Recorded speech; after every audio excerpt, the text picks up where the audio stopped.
قرآن مجید میں اللہ تعالیٰ فرماتے ہیں وَخُلِقَ الْإِنسَانُ ضَعِيفًا کہ انسان کمزور پیدا کیا گیا ہے، اور اس کے ساتھ ساتھ انسان مشکلات میں بھی گرا ہوا ہے. لَقَدْ خَلَقْنَا الْإِنسَانَ فِي كَبَدٍ کہ ہم نے انسان کو بڑی مشقت میں پیدا کیا ہے، لیکن اللہ کے پاس ہر مسئلے کا حل ہے. یعنی بندہ کمزور ہے، اللہ تعالیٰ کمزور نہیں. اس لیے بہت ضروری ہے کہ انسان اللہ تعالیٰ کو پکارے. اللہ سبحانہ وتعالیٰ ایک حدیث قدسی میں فرماتے ہیں اے میرے بندو تم سب گمراہ ہو سوائے اس کے جسے میں ہدایت دوں، تم مجھ سے مانگو میں تمہیں ہدایت دوں گا.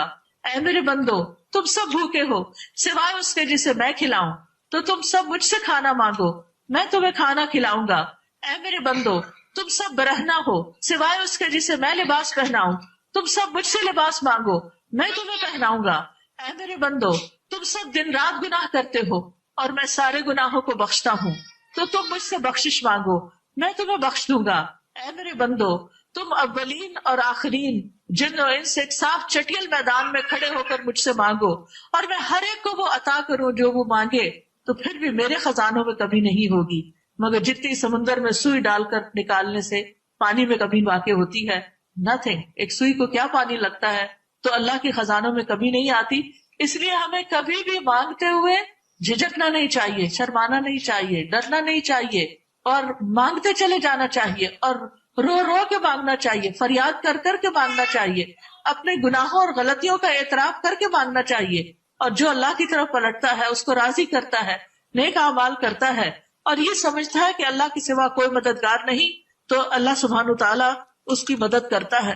پھر یہ یاد رکھیے کہ وَلِلَّهِ خَزَائِنُ السَّمَاوَاتِ وَالْأَرْضِ آسمان و زمین کے خزانے اللہ کے پاس ہیں. تو جب وہ سارے خزانوں کا مالک ہے تو ہمیں دینے میں تو اس کو صرف کن کہنا ہے، اس کے لیے کیا مشکل ہے؟ تو اس سے مانگیے.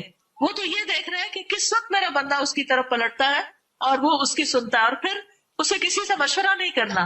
وہ ہر چیز پر پوری طرح قادر ہے. جو بھی بھلائی اور جو بھی تکلیف انسان پر آتی ہے اس کو پوری طرح ہٹانے پر قادر ہے. وہ اچھے حالات کو بھی پھیر سکتا ہے اور برے حالات کو بھی. اللہ تعالیٰ فرماتے ہیں وَإِن يَمْسَسْكَ اللَّهُ بِضُرٍّ فَلَا كَاشِفَ لَهُ إِلَّا هُ اگر اللہ تجھے کوئی تکلیف پہنچائے تو اس کے سوا اسے کوئی دور کرنے والا نہیں. جس مرضی کے پاس چلے جاؤ کوئی ہٹانے والا نہیں. اور اگر وہ تجھے کوئی بھلائی پہنچائے تو وہ ہر چیز پر پوری طرح قادر ہے. ساری مصیبتیں، ساری مشکلات اور سارے مسائل کا حل کرنے والا اللہ ہے. بل حجیم قبیلہ کے ایک آدمی سے روایت ہے، وہ کہتے ہیں میں نے پوچھا اے اللہ کے رسول آپ کن چیزوں کی دعوت دیتے ہیں؟ آپ کی دعویٰ کیا ہے؟ آپ نے فرمایا میں اس اللہ کی طرف دعوت دیتا ہوں جو ایک اکیلا ہے. وہ اللہ کہ جب تم پر کوئی مصیبت آتی ہے اور تم اسے پکارتے ہو تو وہ تمہاری مصیبت کو دور کرتا ہے. جب تم کسی بیابان اور جنگل میں راستہ بھول جاؤ اور اس سے دعا کرو تو وہ تمہیں واپس پہنچا دیتا ہے. جب تم قحط سالی میں مبتلا ہوتے ہو اور اس سے دعا کرتے ہو تو وہ تم پر پیداوار ظاہر کرتا ہے. تو اللہ سبحانہ تعالیٰ خود بھی چاہتے ہیں کہ ہم اس کو پکاریں. وَقَالَ رَبُّكُمُ ادْعُونِي أَسْتَجِبْ لَكُمْ تمہارا رب کہتا ہے کہ مجھے پکارو میں تمہاری پکار کا جواب دوں گا، میں تمہاری دعا قبول کروں گا. ان الذین یستکبرون عن عبادتی سیدخلون جہنم داخرین بے شک وہ لوگ جو میری عبادت سے تکبر کرتے ہیں ان قریب ذلیل و خوار ہو کر جہنم میں داخل ہوں گے. تو اس لیے خاص طور پر ان اوقات میں اللہ سبحانہ تعالیٰ کو پکارنا چاہیے جب اللہ تعالیٰ خود پکارتے ہیں اپنے بندوں کو کہ آؤ مجھے پکارو میں تمہاری دعائیں سنتا ہوں اور میں تمہیں دیتا ہوں. نبی صلی اللہ علیہ وسلم نے فرمایا جب رات کا پہلا تہائی حصہ گزر جاتا ہے تو اللہ تعالیٰ آسمان دنیا پر نزول فرماتے ہیں کہ میں بادشاہ ہوں، میں بادشاہ ہوں، کون ہے جو مجھ سے دعا کرے تو میں اسے قبول کر لوں، کون ہے جو مانگتا ہے مجھ سے تو میں اسے قبول کر لوں. وہ وقت ہوتا ہے کہ جب ہم یا تو غفلت کی نیند سو رہے ہوتے ہیں یا دنیا میں انسانوں کے ساتھ باتیں کر رہے ہوتے ہیں اور اللہ سبحانہ تعالیٰ کو بھولے ہوتے ہیں. فرماتا ہے کون ہے جو مجھ سے سوال کرے میں اسے عطا کروں، کون ہے جو مجھ سے بخشش طلب کرے میں اسے بخش دوں. اور یہی مسلسل طلوع فجر تک ہوتا رہتا ہے. اللہ تعالیٰ پکارتے رہتے ہیں اور ہمیں ضرور اس کی طرف متوجہ ہونا چاہیے کیونکہ اس نے دعا مانگنے کا حکم دیا ہے اور قبولیت کا وقت بھی اس نے بتایا ہے اور وہ قبولیت کا وعدہ بھی کرتا ہے اور وہ اپنے مانگنے والوں سے محبت بھی کرتا ہے. سفیان ثوری کہا کرتے تھے اے وہ ذات جس کو اپنے تمام بندوں میں سے وہ انسان سب سے زیادہ پیارا ہے جو اس سے مانگے تو کثرت سے اس سے سوال کرے، جو زیادہ مانگے اس سے. یعنی بندوں میں سب سے عزیز اس کو کون ہے جو سب سے زیادہ اس سے مانگتا ہے. اے وہ ذات جس کو اپنے بندوں میں وہ انسان سب سے زیادہ ناپسند ہے جو اس سے مانگتا نہیں، اور تیرے سوا کوئی بھی ایسا نہیں اے میرے رب، یعنی باقی مخلوق ایسی نہیں۔ پھر اسی طرح اللہ تعالیٰ بندوں کو خالی ہاتھ لوٹانے سے حیا کرتا ہے۔ اللہ تعالیٰ کو اس بات سے حیا آتی ہے کہ کوئی بندہ اس کے سامنے ہاتھ پھیلا کر اس سے خیر مانگے اور وہ انہیں خالی لوٹا دے۔ وہ ضرور عطا کرتا ہے، وہ ضرور خیر ڈالتا ہے، اور پھر جو بندہ اپنی حاجتیں اس کے سامنے رکھتا ہے وہ اس کی حاجتیں پوری کرتا ہے۔ رسول اللہ صلی اللہ علیہ وسلم نے فرمایا بے شک دعا فائدہ دیتی ہے اس کے بارے میں جو نازل ہو چکا، جو مصیبت آ چکی اس میں بھی فائدہ دیتی ہے، اور اس کے بارے میں بھی جو ابھی نہیں اترا، یعنی آنے والی مصیبتوں کو بھی ٹال دے گی۔ بس اے بندو تم پر دعا کرنا لازم ہے۔ پھر رسول اللہ صلی اللہ علیہ وسلم نے یہ بھی فرمایا کہ اللہ کے نزدیک دعا سے زیادہ کوئی چیز معزز نہیں۔ عبداللہ بن عباس کہتے ہیں ایک دن میں رسول اللہ صلی اللہ علیہ وسلم کے پیچھے سوار تھا، آپ نے فرمایا اے لڑکے میں تجھے چند کلمات سکھا رہا ہوں، اللہ کے احکام کی حفاظت کرو اللہ تمہاری حفاظت کرے گا، یعنی تم اللہ کے حکم مانو، جو تم پر فرائض عائد ہوتے ہیں ان کو پورا کرو، اللہ تعالیٰ تمہاری ضروریات پوری کرے گا۔ اللہ کی حفاظت کرو تم اسے اپنے سامنے پاؤ گے۔ اللہ تعالیٰ کو ہماری حفاظت کی ضرورت نہیں، مراد اس سے ہے اس کے احکام کی حفاظت۔ جب مانگو اللہ سے مانگو، جب مدد چاہو اللہ ہی سے چاہو۔ پھر اسی طرح یہ کہ دعا کرنے سے کبھی عاجز نہیں آنا چاہیے، کبھی تھکنا نہیں چاہیے، کبھی یہ نہیں کہنا چاہیے کہ میری تو سنی نہیں جاتی۔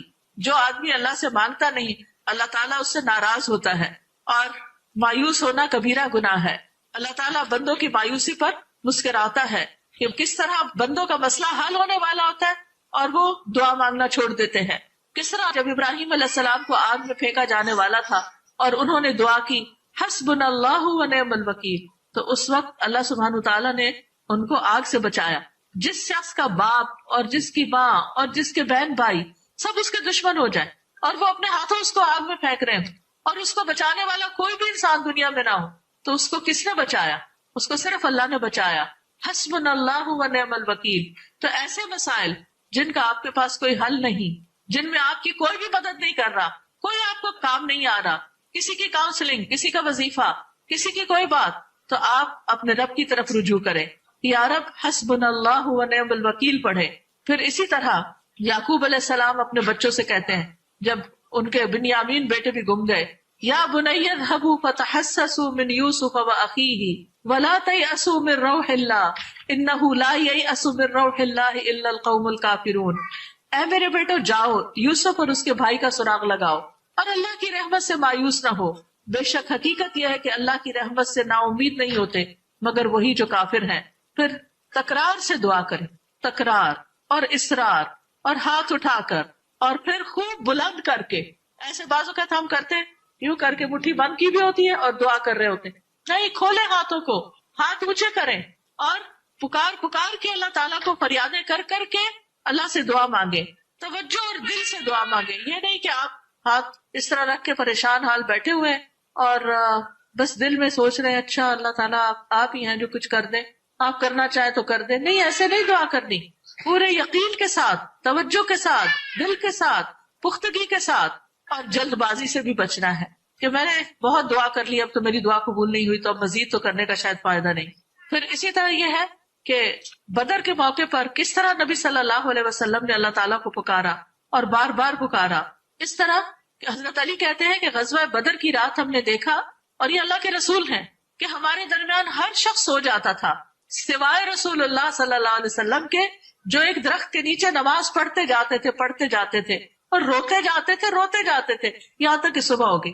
ہم جنگ بدر میں کامیابی کا ذکر تو بڑے فخر سے کرتے ہیں، لیکن اس کے پیچھے رسول اللہ صلی اللہ علیہ وسلم کی دعاؤں کو بھول جاتے ہیں کہ کس طرح انہوں نے رو رو کر ساری رات دعا کی۔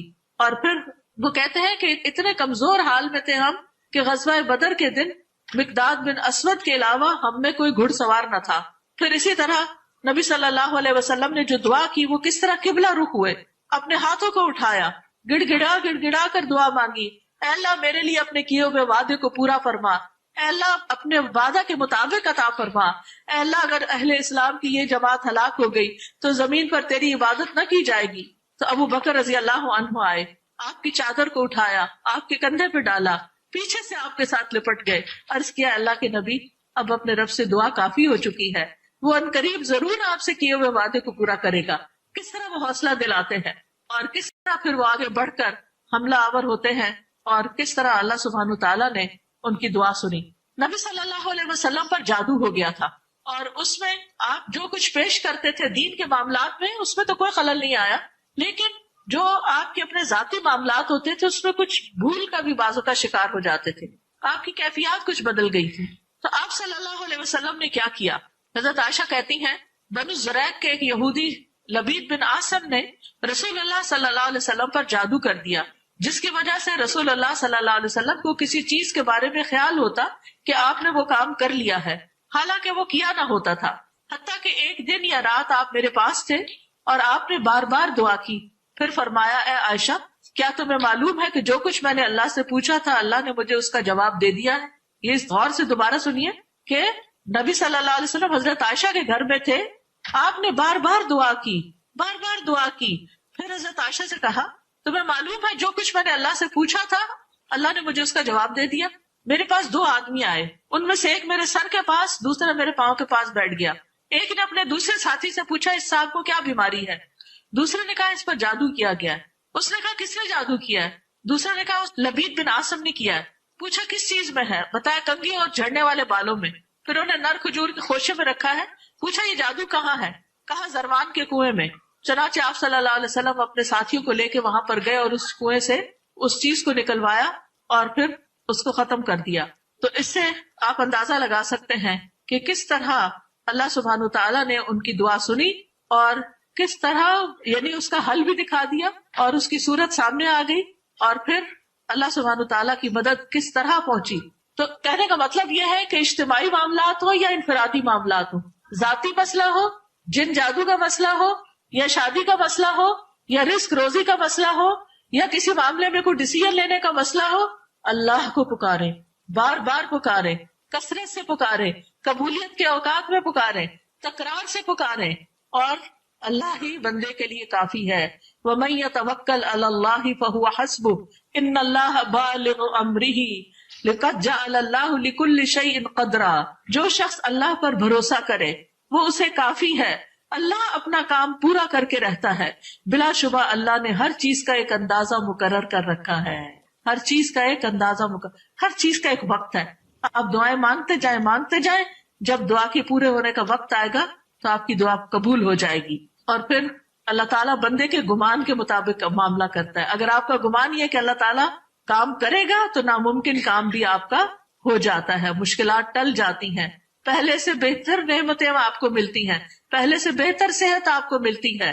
اگر کوئی الزام آپ پر لگا رہا ہے تو ان کے مقابلے میں آپ کو اللہ کافی ہو جاتا ہے، جیسے حضرت عائشہ رضی اللہ تعالیٰ عنہا کے معاملے میں اللہ تعالیٰ ان کو کافی ہو گیا اور ان کے دفاع میں اللہ تعالیٰ نے قرآن میں آیات نازل کی۔ پھر دشمن کے مقابلے میں مدد مانگنے میں اللہ تعالیٰ کافی ہو جاتا ہے، دشمنوں سے حفاظت ملتی ہے، چاہے انسانوں میں سے دشمن ہو یا جنات میں سے دشمن ہو۔ اللہ تعالیٰ فرشتوں کے ذریعے اپنے بندوں کو مطمئن کرتا ہے، اپنے بندوں کو ضائع نہیں کرتا اور ان کی پریشانی کو دور کرتا ہے۔ تو اس لیے بہت ضروری ہے کہ ہم بھی حضرت خولہ بنت ثعلبہ کی طرح اللہ سے تکرار کر کر کے دعا کریں۔ اور اس واقعے کو میں نے اس لیے انتخاب کیا ہے کہ آپ دیکھیے کہ وہ رسول اللہ صلی اللہ علیہ وسلم کی خدمت میں بیٹھی ہیں اور چاہتی ہیں آپ مسئلہ حل کر دیں، لیکن آپ حل نہیں کر پا رہے۔ مسئلے کا حل اللہ کی طرف سے آتا ہے، تو اس کا مطلب کیا ہے؟ بندوں کے پاس مسائل کا حل نہیں ہوتا، مسائل کا حل اللہ کے پاس ہوتا ہے۔ اللہ کو پکاریں۔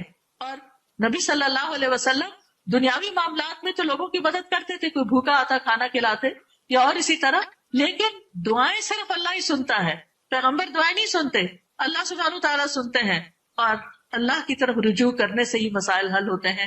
سب سے پہلی بات تو یہ ہے کہ گناہ ہوتا کیا ہے؟ گناہ کس کو کہتے ہیں؟ آپ کے نزدیک گناہ کی ڈیفینیشن کیا ہے؟ جی آپ بتائیے۔ ہر وہ کام جو اللہ تعالیٰ کی مرضی کے خلاف ہو، اس کے علاوہ کوئی اور جسے کرتے ہوئے ڈر لگے، اور جی گناہ وہ ہوتا ہے جو دل میں کھٹکے۔ گناہ کی تعریف خود رسول اللہ صلی اللہ علیہ وسلم نے فرمائی ہے، الاثم ما حاک فی صدرک وکرہت ان یطلع علیہ الناس۔ گناہ وہ ہے جو تمہارے دل میں کھٹک جائے، جس کو کرنے کے بعد تمہارا دل برا ہو کہ میں نے ٹھیک نہیں کیا، یعنی ظاہری طور پر گناہ، غلط کام کہ جسے کر کے تمہارا دل خوش نہ ہو، اور دوسری چیز اگر تم چھپ کے کرو تو تمہارے اندر کا احساس کیا ہو کہ ہائے کہیں لوگوں کو پتہ نہ چل جائے۔ ظاہری طور پر ہو تو اس کی کھٹک تمہیں محسوس ہو اور چھپ کے کیا ہوا ہو تو آپ اس کے ظاہر ہونے یا کھلنے سے ڈرنے لگے یا ڈریں، یہ پتہ نہیں چلنا چاہیے کسی کو. ٹھیک ہے، تو آپ اس ڈیفینیشن کو یاد رکھیں گے. الاثم ما حاک فی صدرک وکرہت ان یطلع علیہ الناس. گناہ وہ ہے جو تمہارے دل میں کھٹک جائے اور جس کے کھلنے پر یا ظاہر ہونے پر تم خوف محسوس کرو، تمہیں ڈر لگے کہ یہ بات اوروں کو پتہ نہ چلے. اور ظاہری طور پر ہر وہ کام گناہ میں شامل ہوتا ہے جو اللہ تعالیٰ کی ناراضگی کا سبب ہوتا ہے، اللہ تعالیٰ کو جو پسند نہ ہو، اور ہر وہ کام جو معروف طریقے سے ہٹا ہوا ہو وہ بھی ناپسندیدہ کاموں میں آتا ہے. اب اگلا سوال میرا آپ سے یہ ہے کہ انسان گناہ کیوں کرتا ہے؟ گناہوں کے اسباب کیا ہوتے ہیں؟ گناہ کرنے کی وجہ کیا ہوتی؟ آپ دیکھیے کہ آپ اپنے نوٹس کس طرح لیں گے. سب سے پہلے تو پہلا سوال لکھیں گے کہ گناہ کیا ہے. ساری کہانی لکھنے کی ضرورت نہیں، گناہ کیا ہے، گناہ کی ڈیفینیشن لکھ دیں گے. 3 باتیں اس میں آئیں، ہر وہ کام جو اللہ تعالیٰ کی ناپسندیدگی کا ہے. پھر اسی طرح ہر وہ چیز جو دل میں کھٹکے اور ڈر لگے کہ کسی کو پتہ نہ چلے، چھپا کے کی جائے. اور پھر یہ کہ جو چیزیں معروف کے خلاف جا رہی ہوں. اس کے بعد اگلا سوال کیا ہے کہ گناہ کیوں کیے جاتے ہیں. ٹھیک ہے، تو اب آپ سوچئے، میں آپ کے ساتھ جو بھی سیشن لیتی ہوں، جو کلاس ہوتی ہے، وہ کوئی لیکچر نہیں ہوتا کہ میں آپ کو آ کے ایک زوردار تقریر کر کے چلی جاؤں. یہ سوچنے کی ایک دعوت ہوتی ہے. آپ سوچیں، اللہ نے آپ سب کو عقل دی، آپ سب ایک امتحان میں دنیا میں آنے کے بعد، اور اس امتحان میں کامیاب ہونے کے لیے آپ سب کو باشعور ہونے کی ضرورت ہے. ٹھیک ہے، تو یہ آپ کے شعور کو جگانے کا ایک طریقہ ہوتا ہے، یہ لیکچرز یا یہ کلاسز. تو سوال کیا ہے کہ گناہ کیوں ہوتے ہیں، گناہ کیوں کیے جاتے ہیں، گناہ کا سبب کیا ہوتا ہے؟ بہت بڑا سبب خواہش نفس. ٹھیک ہے، اور لا علمی کی وجہ سے غلط کام ہوتے ہیں، اور دنیا سے محبت، اور لوگوں کو خوش کرنے کے لیے. بعض گناہ کس لیے ہوتے ہیں؟ ہم لوگوں کو خوش کرتے ہیں اور اللہ کو ناراض کر دیتے ہیں. ٹھیک ہے، اور بے حسی اور غفلت. اور دیکھیے، مال دولت کی حرص جو ہے وہ حب دنیا میں آ گئی، لہٰذا کوئی ایسی چیز نہ بتائیے، سب سن رہے ہیں نا غور سے، کوئی ایسی چیز نہ بتائیے جو اب حب دنیا کے اندر آتی ہو، اس سے ہٹ کر کوئی چیز بتائیے. اور آخرت کی جزا سزا پر پوری طرح یقین نہ ہونا، اور تکبر.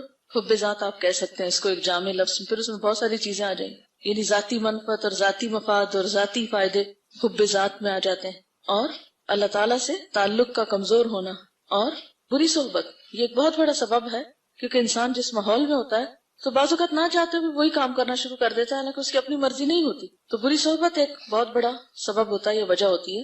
اور شیطان کے وسوسوں کا شکار ہونا، یہ شیطان کے بہکاوے میں آ جانا، اور اللہ کی رحمت سے مایوس ہونا، یعنی مایوسی انسان کو گناہوں کی طرف لے جاتی ہے.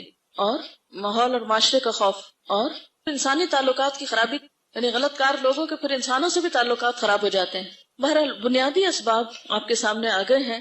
زبیدہ، آپ ان سب اسباب کو دوبارہ دہرائیں اور چیک کریں لسٹ، کیا آپ سب نے ان سارے اسباب کو صحیح طور پر لکھ لیا ہے؟ گناہوں کے جو اسباب بتائے گئے ان میں خواہش نفس کی پیروی، لا علمی، دنیا سے محبت، لوگوں کو خوش کرنے کے لیے غلط کام کرنا، بے حسی یا غفلت، آخرت پر یقین نہ ہونا، حب ذات، اللہ سے کمزور تعلق، شیطان کا بہکاوا، بری صحبت، اللہ تعالیٰ کی رحمت سے مایوس ہونا. ارادے کی کمزوری بھی لکھ لیں. حضرت آدم علیہ السلام سے جب بھول ہوئی تھی تو اس وقت اللہ تعالیٰ کیا فرماتے ہیں؟ لم نجد لہو عزما، کہ ارادے کی کمزوری ہو گئی تھی، اس میں عزم کی کمی ہو گئی تھی. کیونکہ جب ہم بعض اوقات ایک غلط کام نہیں کرنا چاہتے لیکن کیا ہوتا ہے، ہم ڈھیلے پڑ جاتے ہیں، تو ارادے کی کمزوری اس میں شامل ہو جاتی ہے. اب آپ دیکھیے کہ کتنے سارے اسباب ہیں، ان سب اسباب پہ ایک نظر ڈالیے. جب بھی ہم نے غلط کام کیا تو کیا انہی میں سے کوئی ایک سبب نہیں تھا؟ بعض اوقات لا علمی تھی، بعض اوقات غفلت، بے حسی، بعض اوقات انا پرستی یا حب ذات، بعض اوقات ارادے کی کمزوری. یہ ساری چیزیں ہیں نا ہم سب کے ساتھ. شیطان بھی ہے، عدو مبین، کھلا دشمن ہے. بعض اوقات ماحول اور صحبت، یہ ساری چیزیں ہم سے غلط کام کراتے ہیں. آپ یوں سمجھیں کہ ہم کھڑے ہیں نا، امیجن کریں اپنے آپ کو، اور یہ جتنی بھی چیزیں ہیں ان سب کو ایک تیر کی شکل دیں، یہ سارے تیر آپ کی طرف آ رہے ہیں. تو آپ دیکھ سکتے ہیں کہ ہم کتنے خطرات میں گھرے ہوئے ہیں، کتنی چاروں طرف سے جلغار ہیں، اندر سے بھی اور باہر سے بھی، ہے یا نہیں؟ پھر بھی اگر ہم میں سے کوئی یہ کہے کہ نہیں میں تو کوئی غلطی کرتی نہیں، یہ میرا تو کوئی قصور ہے، میں تو بہت پاک باز بیوی ہوں، کوئی کہہ سکتا ہے ہم میں سے؟ کون کہتا ہے؟ کون سمجھتا ہے؟ کون اس بھول کا شکار ہے؟ کون اس غلط فہمی میں؟ اگر وہ کوئی ہے اس غلط فہمی میں جو یہ سمجھتا ہو کہ میرے میں قصور کوئی نہیں اور میں نے گناہ نہیں کبھی کیا، یہ میری غلطی کوئی نہیں، تو وہ کتنے بڑے دھوکے میں کہ نہیں ہے نا؟ دھوکے میں. کیا واقعی ہم سمجھتے ہیں کہ ہم سب سے گناہ ہوتے ہیں؟ کیا واقعی ہم چاہتے ہیں کہ ہمارے گناہ معاف ہو جائیں؟ کیا واقعی ہم چاہتے ہیں کہ ہمارے گناہ دھل جائیں؟